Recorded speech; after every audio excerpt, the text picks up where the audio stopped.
aming hatid para sa inyo. Lalo na dun sa mga waiters nga pala dyan sa Manila Hotel. Na, sorry, lalo ko yung nakakalimutan batiin si Arish, si JC at si Ken at si Julius. Good morning sa inyo. At syempre, yung mga taga Maidas Hotel din sina Shelo. Puro hotel saka tayo, si Zaldi. At si, ayan, mamaya na. Showbiz na tayo, showbiz. Yes. Tapos na nga Valentine's Day, pero hindi raw ito nagtatapos sa pagpapakilig ng ating kapusong si Alden Richards sa kanyang fans. Isang post-Valentine date kasi ang hinahanda niya ngayon. Na-check daw na ikatutuwa ng kanyang mga tagahanga. Panoorin niyo ito.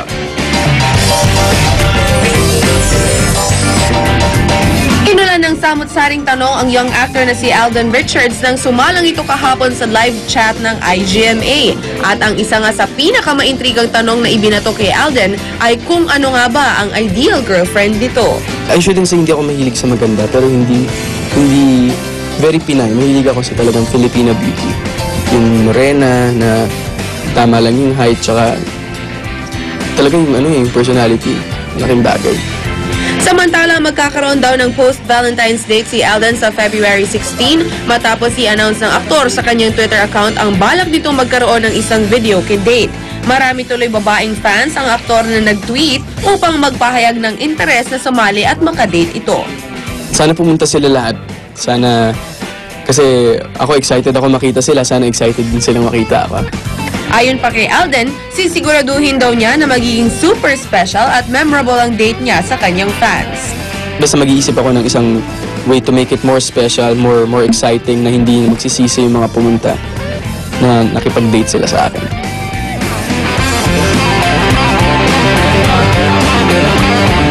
Ayan, yun yung mga makakadate ni Alden, yung mga nag-tweet sa kanya, pagandahan ng tweet. Naks naman. Diba? Akalain mo, dream mo siguro yun yung idol mo, tinitweet mo, tapos makakadate mo. Oo. Maswerte naman. Good luck, ladies. Pero ikaw magbabayad. Yung ganun pala.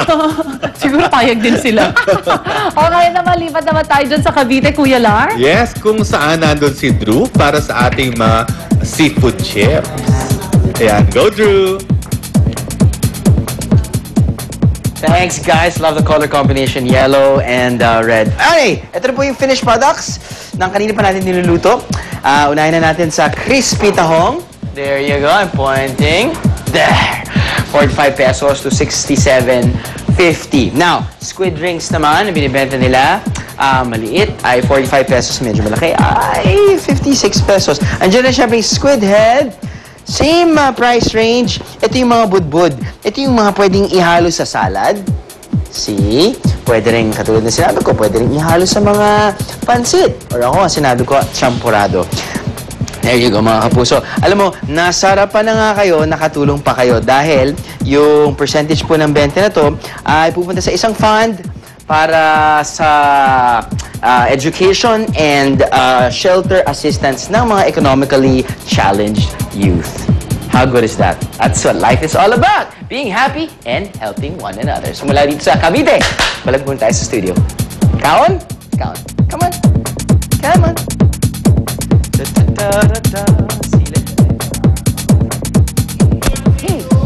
Ngayong umaga, makikita na naman natin isang galing ng isang ibang klase monkey to. Actually, Philippine monkey siya. Pero syempre, magaling kasi ang trainer niya. Walang iba kundi si Mr. June Lazarte. Good morning, sir! Good morning, ma'am. Okay, June. So ano ba ang Philippine monkey? Ano ba traits na meron siya? Mag-pray muna tayo. Mag-pray Pakita muna mo tayo? Oh, Lord! Dali! Lord! Teka muna! Stay! Lord! Masaya siya dito siya. Sana wag nang dumating ang mga bagyo. Yeah. Okay, palakpakan. Yay! Good job! Pero ano nga bang trait meron ng Philippine monkey talaga? Mabilis pa siya i-train? Mahirap din, malikot sila. Okay, pakita mo isa pa. Tricks. Galing o Tagalog talaga usually kasi English Halika, kapag nag-train ka ng animals. Stay! Oh, stay! Wow! Athletic siya. 1, 2, 3, 4, Buti pa monkey kaya niya, yung mga lalaki hindi kaya. 7, 8. Good. Okay, gaano katagal mo siya train? Mang June? Matagal din. Mula nung baby pa siya, nalaga ko Talaga? Kiss mo, baby, kiss. Wow. Yung matagal. Okay. Oh, ang sweet Give me naman. 5. Okay. Hindi naman siya violent, no? Hindi naman. Paano kung yung stranger lumalapit sa kanya? Hindi mas maganda, wag na lang. Defensive siya eh. Talaga? Defensive. Ayaw niyang may hahawak sa akin ba? Okay. Sige. Hindi tayo Okay. hawak kay Mr. June. Okay. Okay, so ano pa ibang tricks meron siya? Halika, basketball ka, halika. Dali. Ka. Ayan. So, ilang taon na siya, Mang June? Anong pangalan niya? 2 years. Babes, ang pangalan niya. Babes. Ah, babae. Oh, babes. Batang-bata, babes. Shoot mo bola, ha? Go. Shoot. Oh, dunk yan. Nakahin niyo ba yan? Okay. Nag-dunk ang unggoy. Philippine Monkey, si Babes. Isa pa. Kababaeng tao, galing mag-basketball. I love it. Go! There you go. Okay. Ang galing naman ni Babes. So, ang dami niyang tricks na alam. Mga ilang tricks yung alam niya, Mang June? Marami siyang alam. Grabe. So, Okay. from baby until now, tinatrain niyo pa rin siya ng mga bagong tricks hanggang ngayon? Or Oo, marami pa rin siyang... Pwede matutunan. Oo, tinatrain ko siya marami pang tricks. Kunin mo yung basket, dali. Oy! Oh, gusto mamaya niyo na yan, mamaya na yan. basketball, okay. Basket. Go! Basket! Ayun, basket. Hindi yan, basket. Basket. Go, hawak. hala. Go. Go, dali. Basket, hawak. Ah. Ay, akala Dito, hindi dyan, dito. Ikaw, ha? Sobrang... Wag malikot, ha? Quiet! Quiet! Quiet! Quiet! Quiet! Aww. Okay, good. Ah, yung basketball niya. Then, medyo na-distract lang siya. Nalilito siya kasi Okay. maraming tao, maraming fans. Si Babes. Oo. Okay, so hindi naman siguro lahat ng tao maaaring mag-alaga ng Philippine Monkey, no? Hindi. Siya inampon ko galing sa zoo. Ah, talaga? So, siya ginagamit ko for educational... Purposes. Oo. So, hindi dapat mag-alaga yung mga bata, Huwag kayong mag-alaga ng Philippine Oo. Monkey. Ang monkey ay para sa gubat. Hindi para sa kung saan-saan.